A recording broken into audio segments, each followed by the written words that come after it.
Ayan po, si Mahal Santo Niño at saka si Nazareno at saka si Papa Jesus aming bahay. At kauwi lang ng asawa ko galing sa Quiapo, bumili ng palaspas at saka sampagita. Yan, alright. Yan, happy Sunday everyone. Yan po, araw ng palaspas ngayon. Yan, bumili si Commander ng palaspas. Yan, sinabit lang po namin kay Santo Niño yung sampagita. Yan, at saka may bulaklak. Ang tagal itong bulaklak ng galing kay Madam Sitang. Shout out para kay Madam Sitang. Yan po.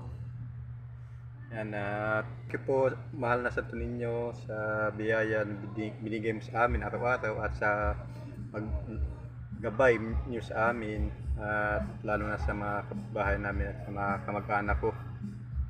Maraming salamat Panginoon, mahal na Nazareno at mahal na Santo Niño, Papa Jesus, Mary. Yan lang po ang aking hiling, at huwag lang po kami magkasakit at malusog palagi, at huwag mo kami pabayaan palagi sa biyahe at sa paglalakad, lalo na sa trabaho po. Hanggang dito lang aking vlog. Maraming salamat. Bye bye po. Bye bye.